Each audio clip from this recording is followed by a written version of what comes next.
Hello everyone, welcome back to our YouTube channel How To Tutorials. In this video, we are going to see how we can fix a 403 forbidden error issue on our Google Chrome. So, a 403 forbidden error means the server acknowledges your request but denies it, typically due to authorization issues. So, if we face an error like this, you know how to deal with this through this video. So, without further ado, let's get started. First, you need to go to your phone settings. Here, I'm on my settings and we need to drag all the way down till we see apps.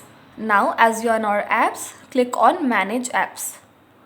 Now, on the search bar on the middle of the screen, we need to type Chrome and search. So, let's type Chrome and click on it. This will redirect us to the app info page of Google Chrome. As we can see, there are option of notifications. So first, let's go to notifications and allow notification. That is, click on show notification. This will automatically enable other default settings. Here we need to allow sound as well. Now let's go back to the app info page and let's go to app permissions.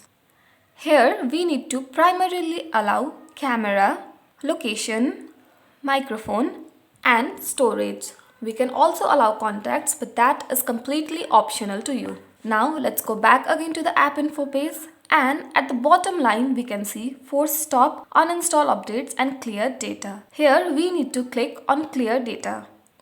Here we can see the option of manage space and also clear the cache. We need to click on clear the cache.